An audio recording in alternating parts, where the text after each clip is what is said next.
अस्सलामुअलैकुम प्यारे नाजरीन। क्या आप जानते हैं कि आज के दौर में वो कौन सी हस्ती थी जो अपना कटा हुआ सर खुद अपने हाथ से उठाकर बारगाह रिसालत हज़रत मोहम्मद मुस्तफ़ा सरकार सल्लल्लाहु अलैहि वसल्लम की तरफ शिकायत लगाने के लिए चल पड़े थे कि मेरे साथ जुल्म हुआ है। नाजरीन, ये दास्तान है हज़रत सूफ़ी सरमद सरकार रहमतुल्लाह अलैह की। क्या वाकई जुल्म हुआ था? आखिर सूफी सरमद सरकार का जुर्म क्या था? सरमद सरकार की शहादत का सानेहा अहद आलमगीरी का एक यादगार अलमिया है। ये खूनी दास्तान कोई मामूली दास्तान नहीं है। तो आइए चलते हैं बिस्मिल्लाहिर्रहमानिर्रहीम। इस दास्तान की मिसाल कुछ ऐसे है कि जैसे कहीं चंद लड़के बादशाह और वजीर की नकल खेल रहे थे। उन लड़कों में एक लड़का नकली बादशाह बन गया और एक लड़का नकली मुजरिम बन गया। लेकिन उस नकली बादशाह ने अपने हकीकी गुस्से को मद्देनजर रखते हुए उस नकली मुजरिम को असली सजा दे दे। हजरत सूफी सरमद सरकार रहमतुल्लाह अलैह का इब्तिदाई पेशा तिजारत था। एक दफा ईरान से तिजारती सामान लेकर हिंदुस्तान की तरफ बढ़े। उस जमाने में इल्म फन की तरह जिन्स व मता की नुमाइशगाह भी हिंदुस्तान था। मगर आप सरकार जो बेखबर हिंदुस्तान की तरफ अपने कदम बढ़ा रहे थे, ये नहीं जानते थे कि वहां पहुंचकर किस तिजारत में उन्हें अपना सारा सरमाया लगा देना पड़ेगा। ईरानी मसनूआत फरोख्त करके हिंदुस्तान से कीमती अजनास लेकर अक्सर ताजिर वापस ईरान जाया करते थे।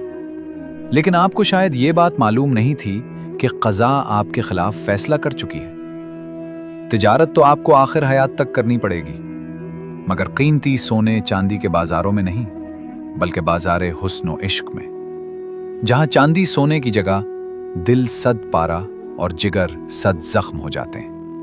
और सिर्फ इतना ही नहीं, फिर वो आखिरी सौदा भी करना पड़ेगा जिसकी कीमत नक़द जान है, और जिसमें ऐसा भी होता है कि हयात का लबरेज पैमाना खून की शहादत के एक लबरेज जाम से बदल लिया जाता है। इस जमाने में ईरानी सयाह अमूमन सिंध से होकर हिंदुस्तान आते थे।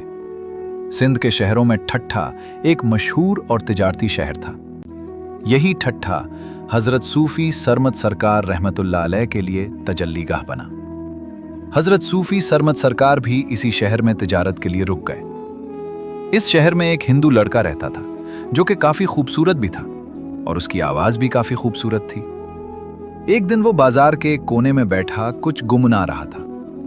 हजरत सूफी सरमद सरकार तिजारत के सिलसिले में जब उस बाजार में से गुजरे तो आपकी नजरें इस हिंदू लड़के पर पड़ी जो खूबसूरत आवाज में कुछ गुनगुना रहा था। आपको उसकी आवाज में हक ताला की झलक नजर आने लगे। आप उसके ख्याल में इतना मस्त हुए कि फिर आपको तिजारत भूल गई। आप उस हिंदू लड़के के आसपास ही रहते और उसकी आवाज में मस्त होकर कलमा हक पढ़ना शुरू कर देते। ला इलाहा इल्लल्लाह, बस इतना ही कलमा पढ़ते थे। उस वक्त ठट्ठा के शहर में हिंदुओं और मुसलमानों के दरमियान जंग लगी रहती थी। हिंदू ये चाहते थे कि ठट्ठा में जो भी नया शख्स आए वो हिंदू बने, और मुसलमान ये चाहते थे कि ठट्ठा में जो भी नया शख्स आए वो मुसलमान बने।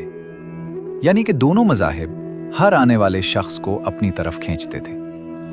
ये अब हजरत सूफी सरमद सरकार रहमतुल्लाह अलैह जो कि काफी सरमायाकार थे, हिंदुओं ने सोचा कि क्यों ना उन्हें अपने मजहब की तरफ खींचा जाए। हिंदुओं ने इस बात की काफी तगोदो शुरू कर दी, लेकिन वो जब अपने इरादों में नाकाम रहे तो उन्होंने सोचा कि क्यों ना उस हिंदू लड़के का सहारा लिया जाए जिसकी आवाज में आप मस्त रहते हैं।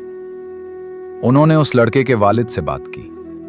उस लड़के के वालिद ने भी कोशिशें शुरू कर दी कि आपको हिंदू मजहब में लेकर आया जाए, लेकिन काफी कोशिशों के बाद जब ये सब नाकाम रहे तो फिर उन हिंदुओं ने आखिर में आप सरकार के साथ जुल्म ज्यादती की और आपको मारकर आपके कपड़े फाड़ दिए और आपको बगैर कपड़ों के ठट्ठा के शहर से निकाल दिया।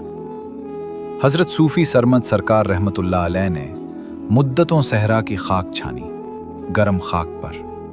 वो बगैर जूतों को ही चलते थे। फिर आपने ऐसे ही सफर करते करते एक दिन दिल्ली शरीफ में दिल्ली की जामे मस्जिद के पास पहुंचकर वहां पर अपना डेरा लगाया। अब आप हर गली बाजार, हर कूचा में बगैर लिबास के घूमते और आपकी जबान पर कलमा हक जारी रहता, ला इलाहा इल्लल्लाह। आप बस आधा कलमा ही पढ़ते थे। रफ्ता रफ्ता तकरीबन पूरे हिंदुस्तान में आपकी मजजूबियत मशहूर होने लगी। हर कोई आपकी इज्जत करता और आपको एक मजजूब सूफी बुजुर्ग के तौर पर मानता था। उस वक्त हिंदुस्तान में मुगल बादशाह शाहजहां की हुकूमत थी। शाहजहां का एक बेटा दारा शकू था, जो कि औलियाउल्लाह से बहुत प्यार और मोहब्बत करता था। उसको कहीं से इस बात की खबर मिली कि हजरत सूफी सरमद सरकार रहमतुल्लाह अलैह एक निहायत ही मजजूब सूफी बुजुर्ग है। उसने आपको अपने दरबार में बुलाया और आपके साथ उठना बैठना शुरू कर दिया। आपकी बातें उसको बहुत अच्छी लगने लगी और यही शहजादा आगे जाकर शाहजहां की हुकूमत का वारिस बनने वाला था। लेकिन मुगलिया सल्तनत में बहुत से राज ऐसे हैं जिनको समझना शायद हमारे बस की बात नहीं। इसलिए हम कोशिश करेंगे कि इस सल्तनत के ऊपर ज्यादा तबसरा ना करें या अपने किसी और वीडियो में आपको असल हकीकत बताएं।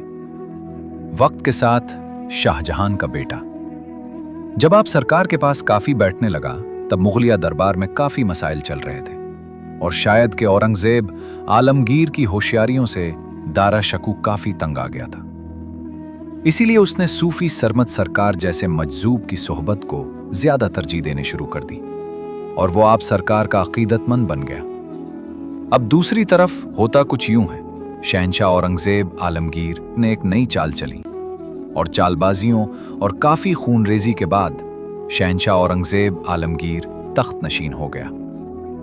दारा शकू अपने चंद साथियों के साथ वहां से फरार हो गया। उसके बाद शहंशाह औरंगजेब आलमगीर ने ऐलान किया कि मुल्क के अंदर जितने भी उनके साथी हैं उन सबको पकड़ लाओ, ताकि मुस्तकबिल में कोई भी हमारे खिलाफ बगावत ना कर सके। अब उन्हीं दिनों में सूफी सरमद सरकार का मुगलिया दरबार में काफी आना जाना था। शहंशाह औरंगजेब आलमगीर को किसी ने ये बात बताई कि सूफी सरमद भी आपके भाई के काफी खास दोस्त हैं, क्यों ना उसको भी पकड़कर कत्ल कर दिया जाए। औरंगजेब आलमगीर ने ये बात सुनी तो वो आपको किसी न किसी बहाने कत्ल करना चाहता था। एशिया में हमेशा से सियासत मजहब की आड़ में रही है और हजारों खून रेजियां जो सियासी असबाब से हुई हैं उन्हें मजहब की चादर ओढ़कर छुपाया गया है। जब बादशाह को सूफी सरमद सरकार के खिलाफ कोई और बहाना ना मिला तो आपके नंगे रहने की वजह को खिलाफ रस्म शरीयत करार दिया गया। औरंगजेब आलमगीर ने उस वक्त के काजी को सूफी सरमद सरकार के पास भेजा और नंगे रहने की वजह दरियाफ्त की। आप सरकार ने उस काजी को काफी खरी खरी सुना दी। जो जवाब दिया, वो काजी उस जवाब को सुनकर निहायत गुस्से में आ गया और वहां से फौरन वापस आकर शहंशाह औरंगजेब आलमगीर को बोला कि अब हमें फतवा जारी कर देना चाहिए, क्योंकि उसको कत्ल करने के लिए उसका नंगा रहना ही काफी है। लेकिन दरबार में मौजूद सिपह सालार इस बात को जानता था कि सूफी सरमद सरकार कोई मामूली शख्स नहीं है और उनका कत्ल कहीं हमारी बादशाहत को नुकसान ना पहुंचा दे। इसलिए जब तक कोई मजबूत बहाना हाथ में ना आए, इस इरादे को मुलतवी रखना चाहिए। उसके बाद फिर हजरत सूफी सरमद सरकार को औरंगजेब आलमगीर ने अपने दरबार में बुलाया। उस दरबार में काफी उलमा लोग भी मौजूद थे। सबसे पहला सवाल औरंगजेब आलमगीर ने किया कि क्या यह बात सच है कि तुम दारा शकू की सल्तनत के उमूर में मशवरे देते थे? तो हजरत सूफी सरमद सरकार ने बोला कि बिल्कुल ये बात सच है। दारा शकू हमारा अकीदतमंद था, तो उसके साथ हमारी दुआएं हमेशा हैं। फिर काजी वक्त ने सवाल किया कि तुम नंगे क्यों रहते हो? आपने फरमाया कि मैं उस सवाल का जवाब पहले ही दे चुका हूं। फिर काजी वक्त ने कहा, कुलमा तैयबा पढ़कर सुनाओ, क्योंकि काजी वक्त जानता था कि आप कुलमा आधा पढ़ते हैं। तो आपने अपनी आदत के मुताबिक सिर्फ इतना ही कुलमा पढ़ा, ला इलाहा इल्लल्लाह। उस कुलमे पर उलमा ने शोर मचाना शुरू कर दिया कि ये तो कुलमा आधा है, पूरा पढ़ो। आपने फरमाया कि अभी तक मैं नफी में मसरूफ हूं, इस बात तक नहीं पहुंचा, इसलिए मैं आगे का कुलमा नहीं पढ़ सकता, और जो दिल में ना हो वो जबान पर कैसे आए। तो उलमा ने कहा कि अगर तुम तौबा नहीं करते तो तुम्हारे ऊपर कत्ल का फतवा जारी कर दिया जाएगा। हजरत सूफी सरमद सरकार ने फरमाया कि नहीं, जो मेरे हिस्से में है मैं वही पढ़ूंगा। बस उसी बात को बहाना बनाकर आप सरकार के ऊपर कत्ल का फतवा जारी कर दिया गया। और जामिया मस्जिद के चौक में आप सरकार का सर कलम कर दिया गया। जब आपका सर कलम हुआ तो आपने अपना सर उठाया और मस्जिद की सीढ़ियां चढ़नी शुरू कर दी। सब इधर उधर हैरान हो गए कि ये क्या मामला हो रहा है। अभी चंद सीढ़ियां ही चढ़ी थीं कि आगे से हुजूर सैयद गौसे आजम दस्तगीर सरकार रहमतुल्लाह अलैह तशरीफ फरमा हुए। आपने फरमाया कि सरमद, ये क्या कर रहे हो? तो सूफी सरमद सरकार ने फरमाया कि सरकार, मैं आका दो जहां हजरत मोहम्मद मुस्तफ़ा सरकार सल्लल्लाहु अलैहि वसल्लम की बारगाह में उनकी शिकायत करने जा रहा हूं कि मेरे साथ जुल्म हुआ है। हजरत सैयद गौसे आजम दस्तगीर सरकार रहमतुल्लाह अलैह ने फरमाया कि सरमद, इससे तो फिर राज़े हकीकत वाज़े हो जाएगा, लिहाजा तुम ऐसे ना करो। जब आपने ये इरशाद सुना तो आपने सरे मुबारक नीचे फेंक दिया और खुद सीढ़ियों पर गिर गए। अल्लाह अकबर। इस शहादत के बस थोड़े अरसे बाद शहनशाह औरंगजेब आलमगीर की हुकूमत को ज़वाल आ गया। इस दास्तान से हमें यह सबक मिलता है कि हक की राह आसान नहीं होती।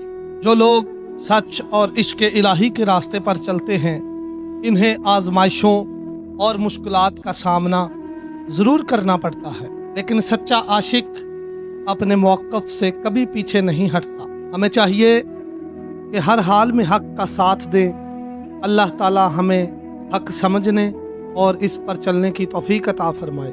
अगर आपने अभी तक हमारे चैनल को सब्सक्राइब नहीं किया तो बराए मेहरबानी चैनल को सब्सक्राइब करके बेल आइकन ज़रूर दबाएं। वीडियो को लाइक, शेयर और कमेंट ज़रूर कीजिएगा।